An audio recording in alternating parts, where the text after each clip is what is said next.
Ada yang tahu artinya VIP? Ya, seringkali kita mengenal kalau ada suatu acara, ya, ada satu seminar atau ada pertemuan, tentu ada tempat-tempat khusus yang disiapkan, ya. Ada tempat khusus VIP, ya, ada tempat khusus orang-orang tertentu. Kemudian juga kalau misalnya di suatu rumah sakit, ya, kemarin mama saya juga dirawat, ya, karena tempatnya penuh, ya, tempat yang kelas 1, kelas 2 penuh, sehingga yang ada kelas VIP, ya, akhirnya dimasukkan ke sementara daftar tunggu, ya, di kelas VIP, ya. Nah, arti VIP sendiri adalah singkatan dari very important person, ya, pribadi yang sangat penting, ya, pribadi yang dikhususkan, pribadi karena dia memiliki kelebihan-kelebihan, baik posisi atau kepemilikan harta yang dimiliki, sehingga bisa menempatkan dirinya di satu tempat yang dibilang very important person, jadi kepada pribadi yang sangat penting, ya. Nah,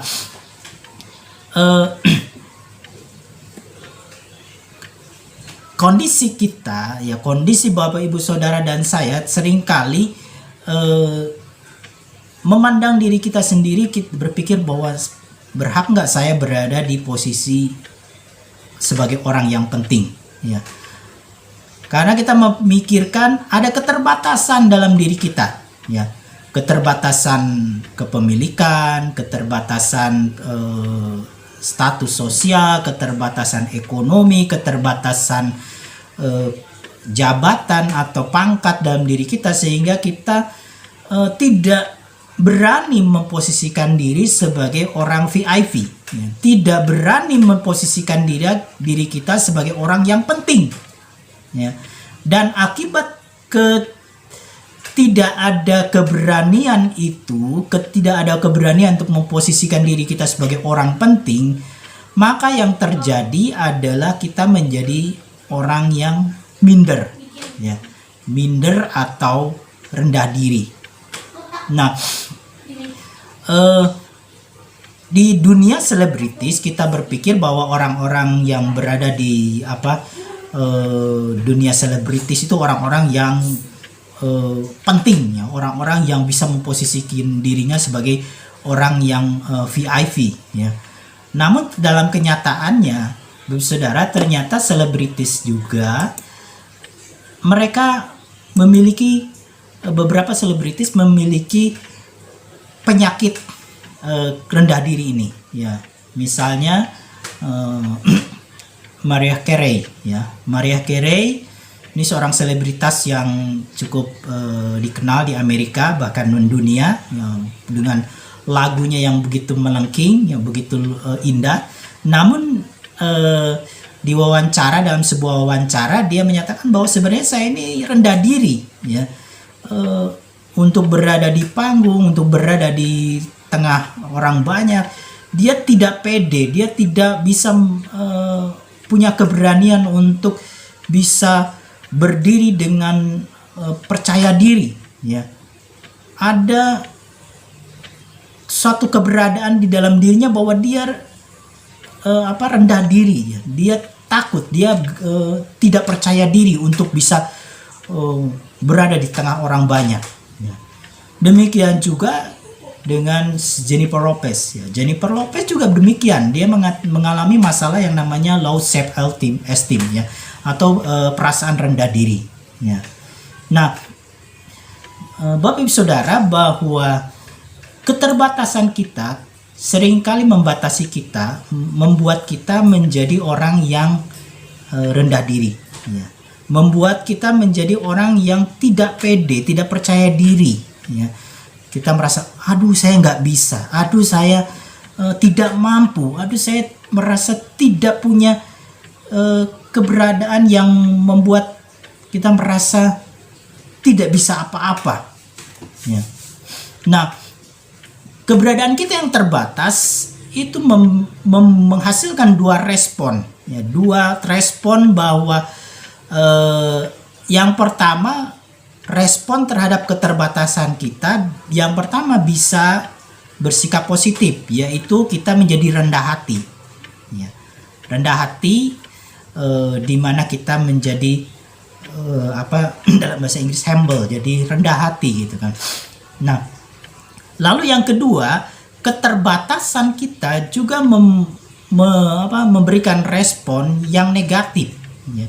Yang tadi yaitu merasa rendah diri, ya. Ini bahasa Inggrisnya low self esteem, ya. Jadi merasa rendah diri. Nah, kepribadian ini atau respon terhadap keterbatasan kita membuat kita tidak mampu berada di tengah-tengah lingkungan, berada di melakukan segala sesuatu dengan keyakinan di dalam diri kita, memposisikan diri kita sebagai orang yang penting, ya. Karena rendah diri membuat orang merasa dirinya tidak mampu untuk berada di posisi sebagai seorang VIP, ya. Nah, kenapa itu terjadi? Kenapa seseorang bisa menjadi rendah diri? Karena seseorang itu membandingkan dirinya, ya. Membandingkan dirinya dengan siapa? Kalau seseorang membandingkan, Bapak Ibu Saudara, membandingkan diri Bapak Ibu Saudara dengan Tuhan, maka yang terjadi bahwa Bapak Ibu Saudara akan menjadi seorang yang rendah hati, ya. Misalnya kita berhadapan dengan Tuhan, kita membandingkan diri bahwa Allah begitu besar, Allah yang maha kuasa, dan kita terbatas. Kita tidak bisa apa-apa. Tapi kita punya Allah yang tak terbatas. Sehingga ketika kita mampu melakukan segala sesuatu, kita akan berpikir bahwa oh, ini karena Tuhan, ya. Ini karena Tuhan, ya. Ketika mama saya berada di VIP, kita berpikir kita tidak mampu, ya. Kita tidak mampu, tapi Tuhan mampukan, ya. Tuhan mampukan sehingga bisa berada di kelas yang cukup elit gitu kan, ya. Dan Tuhan sediakan, ya, apa yang menjadi kebutuhan, ya, perawatan mama gitu kan, ya. Ini adalah sesuatu yang ketika kita membandingkan dengan karya Tuhan, dengan pekerjaan Tuhan, kita akan memberikan respon rendah hati, ya. Tapi kalau kita membandingkan dengan manusia, ya, dengan orang yang berpangkat, dengan orang yang selebritas, ya, selebriti, dengan orang yang kaya, dengan orang yang pintar, kita menjadi ciut, ya. Kita menjadi, aduh, saya seperti orang yang bodoh di depan orang yang pintar, ya. Orang pintar bisa ngomong apa saja. Tapi ketika saya berhadapan dengan orang yang membandingkan diri saya dengan orang yang lebih pintar dari kita menjadi rendah diri. Atau kita berada di tengah lingkungan orang-orang kaya misalnya, ya. Kita misalnya dalam status ekonomi yang pas-pasan, misalnya status ekonomi yang biasa-biasa, lalu kita masuk dalam lingkungan para bos gitu, ya. Kita duduk di meja makan dengan para bos. Perasaan apa yang kita rasakan? Tentu kita akan secara naturalnya kaku, ya, kikuk gitu, kaku, dan aduh, rasanya merasa minder gitu, merasa rendah diri karena saya ini bukan siapa-siapa tapi berada di meja bersama-sama dengan orang-orang yang kaya. Dan mungkin kita hanya duduk makan dan tidak diajak bicara oleh para bos-bos tersebut, ya. Dan kita menjadi orang yang rendah diri, minder, karena keterbatasan kepemilikan kita, harta kita tidak sebanding dengan yang para bos yang punya kekayaan. Nah, ketika kita membandingkan dengan manusia, maka yang terjadi adalah kita menjadi rendah diri, ya. Nah, apa yang terjadi, ya? Ternyata ada tokoh di Alkitab juga yang mengalami rendah diri, ya, yaitu Gideon. Nah, di dalam Hakim-Hakim pasal yang ke-6, Hakim-Hakim pasal yang ke-6 ayat yang ke-11 sampai yang ke-16. Hakim-Hakim pasal yang ke-6 ayat 11 sampai yang ke-16. Hakim-Hakim pasal yang ke-6 ayat yang ke-11 sampai yang ke-16. Saya akan membacakannya. Kemudian datanglah malaikat Tuhan dan duduk di bawah pohon tarbantin di Ofra, kepunyaan Yoas orang Abiezer itu, sedang Gideon anaknya mengirik gandum dalam tempat pemerasan anggur agar tersembunyi bagi orang Midian. Malaikat Tuhan menampakkan diri kepadanya dan berfirman demikian, Tuhan menyertai engkau, ya pahlawan yang gagah berani. Jawab Gideon kepadanya, Tuanku, jika Tuhan menyertai kami, mengapa semuanya menimpa kami? Di manakah segala perbuatan-perbuatannya yang ajaib yang diceritakan nenek moyang kami kepada kami ketika mereka berkata, bukankah Tuhan telah menuntun kita keluar dari Mesir? Tetapi sekarang Tuhan telah membuang kami dan menyerahkan kami ke dalam cengkraman orang Midian. Lalu berpalinglah Tuhan kepadanya dan berfirman, pergilah dengan kekuatanmu ini dan selamatkanlah orang Israel dari cengkraman orang Midian. Bukankah aku mengutus engkau? Tetapi jawabnya kepadanya, Tuhanku, dengan apakah akan kuselamatkan orang Israel? Ketahuilah, kaumku adalah yang paling kecil dan di antara suku Manasye, dan aku pun seorang yang paling muda di antara kaum keluargaku. Berfirmanlah Tuhan kepadanya, tetapi akulah yang menyertai engkau, sebab itu engkau akan memukul kalah orang Midian itu sampai habis. Gideon diceritakan di situ adalah dalam situasi penuh dengan ketakutan, ya, karena bangsa Israel dikuasai oleh orang Midian, ya, dijajah orang Midian, dan dia mengalami ketakutan dan mengalami keberadaan yang dia tidak berani keluar dari situasi itu, ya. Sehingga dia dikatakan dia berada di tempat persembunyian sedang mengirik gandum, ya. Karena orang-orang Midian yang menjajah itu ketika orang Israel panen maka direbut, ya, semua panennya, dan Gideon itu dia bersembunyi mengirik gandum, dan di situ dia ditemui oleh malaikat Tuhan, ya. Dan ketika malaikat Tuhan berbicara, ya, kepada Gideon, ya, dan dia mengatakan Tuhan menyertai engkau pahlawan yang gagah perkasa, ada sebuah jawaban yang menyatakan dirinya bahwa ketika orang yang rendah diri itu biasanya awal mulanya responnya adalah menyalahkan Tuhan, ya. Gideon menyalahkan secara tidak langsung, dia menyalahkan Tuhan. Tuhan kenapa tidak melepaskan bangsa Israel dari cengkraman orang Midian? Lalu kemudian Gideon juga diperintahkan Tuhan untuk melepaskan bangsa Israel dari penjajahan orang Midian. Lalu jawaban Gideon pun dia berkata, ini jawaban yang rendah diri. Dikatakan, siapa sih saya?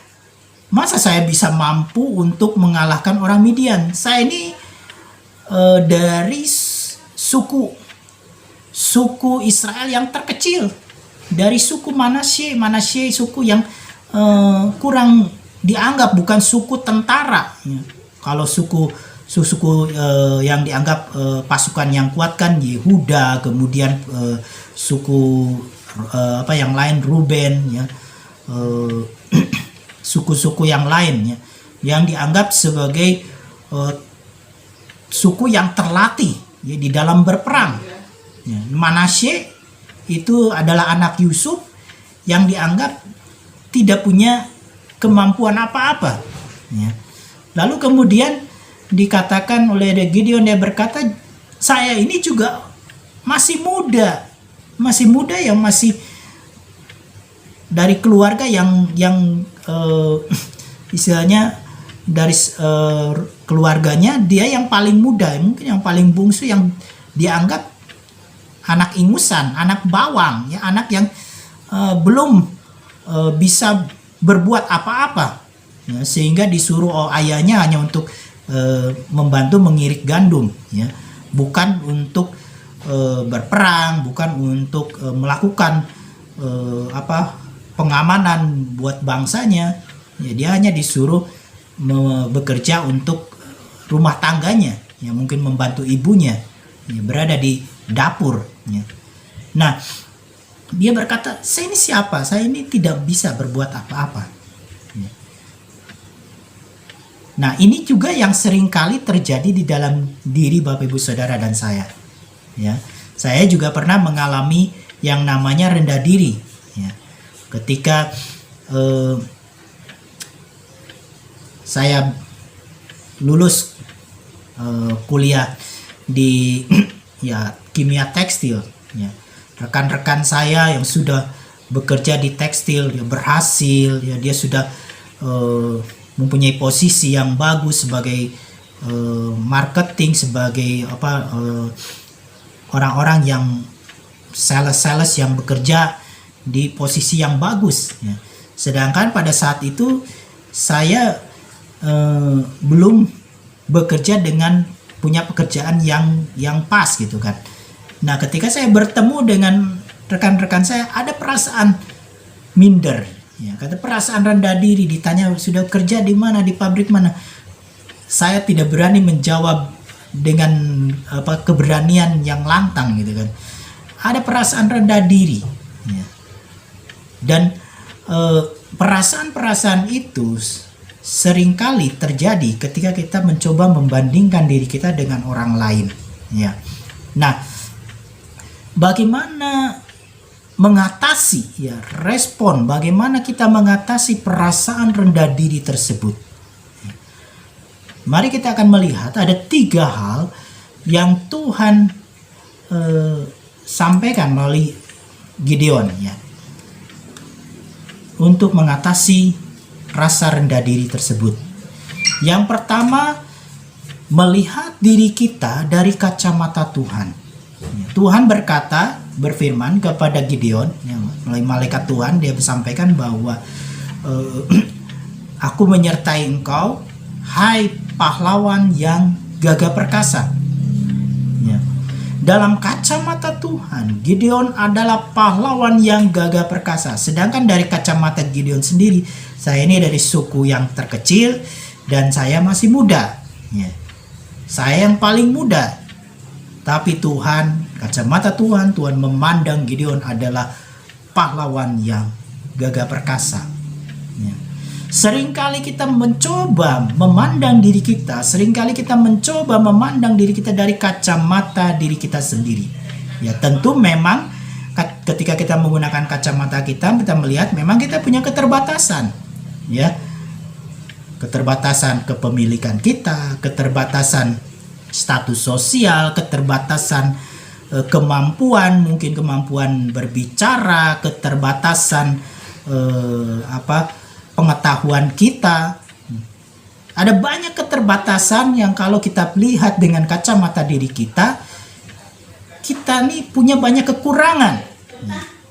Namun kekurangan-kekurangan itu bukan menjadi sebuah alasan bahwa kita tidak bisa berbuat sesuatu. Tuhan melihat apa yang ada di dalam diri kita. Kacamata Tuhan memandang Bapak Ibu Saudara bahwa Bapak Ibu Saudara diciptakan Tuhan dengan satu tujuan khusus, dengan satu rencana khusus dari Allah, ya. Bahwa Allah memandang kita sebagai pribadi yang luar biasa, ya, pribadi yang hebat, pribadi yang berharga, yang bernilai. Yesaya berkata bahwa engkau berharga di mata Tuhan. Bapak Ibu Saudara berharga dan mulia. Ya. Pemazmur berkata juga bahwa Tuhan menempatkan kita itu lebih tinggi dari ciptaan-ciptaan yang lain. Tuhan memahkotai kita dengan kemuliaan dan hormat. Ya. Artinya bahwa kita ini orang yang bernilai. Kita adalah anak-anak Allah, kita adalah anak-anak raja, dan kitalah orang yang very important person. Kita adalah orang yang sangat penting di hadapan Tuhan. Bapak Ibu Saudara adalah orang yang penting, orang VIP. Ya. Itu pemandangan Allah dalam kacamata Allah untuk Bapak Ibu Saudara dan saya. Ya. Lalu yang kedua, bagaimana mengatasi rasa rendah diri ini? Yang kedua adalah Tuhan memiliki rencana bagi hidup kita. Ya. Dikatakan dalam ayat yang ke-14, lalu berpalinglah Tuhan kepadanya berfirman, pergilah dengan kekuatanmu ini dan selamatkanlah orang Israel dari cengkraman orang Midian. Bukankah aku mengutus engkau? Tuhan punya rencana buat Gideon. Tuhan punya rencana yang indah, rencana yang luar biasa supaya Gideon melepaskan bangsa Israel, supaya Gideon menjadi hakim bagi bangsa Israel yang memimpin dan membebaskan bangsa Israel dari penjajahan orang Midian. Tuhan punya rencana buat Bapak Ibu Saudara dan saya. Rencana Allah adalah rencana yang khusus. Keberadaan Bapak Ibu Saudara bukan keberadaan yang kebetulan. Ya, lahirnya Bapak Ibu Saudara bukan karena kebetulan. Ya, bukan sebuah kecelakaan, bukan sebuah hal yang tidak direka-reka. Ya, tetapi Bapak Ibu Saudara lahir di muka bumi ada di dalam rencana Allah. Ada di dalam kendalinya Tuhan. Ada di dalam koridornya Tuhan, ada di dalam jalurnya Allah. Bapak Saudara ada di dalam rencana Tuhan. Ya. Rencana masing-masing itu berbeda. Ya. Setiap pribadi punya rencana Allah masing-masing. Ya. Allah memilih rencana untuk hidup kita, mengutus kita ke bumi untuk maksud yang besar, untuk maksud yang mulia, untuk menggenapi rencana Tuhan. Oleh karena hidup kita berharga di matanya. Kita berharga bukan karena apa yang kita miliki. Ya, bukan kita berharga, kita menjadi orang VIP di hadapan Tuhan bukan karena kita punya posisi, bukan karena kita orang kaya, bukan karena kita punya kepintaran. Ya. Kita berharga di mata Tuhan karena Yesus mengasihi kita. Karena kasih-Nya yang kekal menempatkan kita sebagai anak raja, menempatkan kita sebagai anak Allah, menempatkan kita sebagai orang yang sangat penting, menjadi orang VIP. Ya. Dan yang ketiga, bagaimana supaya kita tidak mengalami sikap rendah diri. Yang ketiga adalah hidup bersandar kepada penyertaan Tuhan. Ayat yang ke-16 berkata, berfirmanlah Tuhan, tetapi aku menyertai engkau, sebab itu engkau akan memukul kalah orang Midian itu sampai habis. Keterbatasan kita membuat kita seringkali tidak mampu, membuat kita seringkali tidak berani melangkah. Tapi ada jaminan Tuhan bahwa Dia adalah Allah Immanuel. Ada jaminan Allah bahwa Dia adalah Allah yang menyertai Bapak Ibu Saudara dan saya. Ya. Ada tuntunan Tuhan, ada penyertaan Allah yang nyata di dalam kehidupan kita. Ya. Ketika kami bersama-sama merawat mama dari rumah sakit Raja Wali dirujuk lagi ke Santosa, kemudian dari Santosa dirujuk lagi ke Bromeus. Kami berdoa, kami bersama-sama bersepakat berdoa menyerahkan kepada Tuhan. Menyerahkan kepada kendali Allah. Dokter dari Santosa menyarankan untuk endoskopi. Dan sebenarnya di Santosa Kebonjati ada alat endoskopi. Tetapi entah bagaimana itu waktu itu sudah siap untuk endoskopi, dibatalkan. Ya. Dibatalkan karena kondisi mama drop tensinya. Kemudian ada pilihan juga, dokter itu tidak mau endoskopinya dilaksanakan di Kebonjati karena alatnya kurang canggih, ya, kurang memadai, hanya sebuah teropong saja. Sedangkan dokternya meminta untuk endoskopi di Bromeus karena alatnya bisa langsung laser. Ketika ada lukanya bisa selain diteropong bisa langsung diobatin gitu kan. Nah, di tengah itu kami berdoa dan mengikuti apa yang menjadi arahan dokter, dan kemudian juga mengikuti akan jalannya proses medis tersebut, dan kami menyerahkan semuanya kepada penyertaan Tuhan, ya. Dan ternyata ketika dirujuk ke Bromeus, dokter yang menangani tidak berani melakukan endoskopi, ya, karena kondisi yang tidak memungkinkan, karena endoskopi itu adalah harus dibius total, ya. Dan kondisi mama ada jantung yang belum stabil, dan beliau mengatakan kalau endoskopi itu bisa membahayakan, ya, bisa gagal napas, bisa gagal henti jantung, dan atau kalau tidak ya mengalami koma gitu kan. Dan akhirnya kita dokter melakukan terapi dengan pengobatan saja, ya, dengan infus dan obat-obat yang dimasukkan di infus dan obat yang diminum, ya.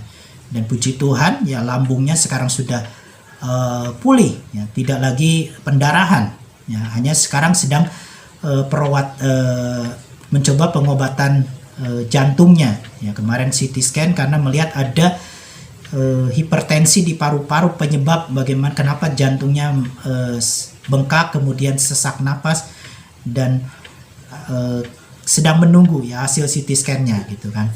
Nah, kan melihat bahwa ada penyertaan Allah di dalam segala kehidupan daripada orang percaya, ya, tuntunan Tuhan yang begitu nyata, ya. Ketika kita bersandar kepada Tuhan, bersandar kepada Allah, Tuhan tidak akan membiarkan, ya, anak-anaknya, Tuhan tidak akan membiarkan anak-anaknya di dalam sebuah keterbatasan kita, pengetahuan kita dalam dunia medis, ya. Tuhan melakukan sesuatu dalam penyertaannya sehingga semua dapat berjalan dengan baik, ya. Jadi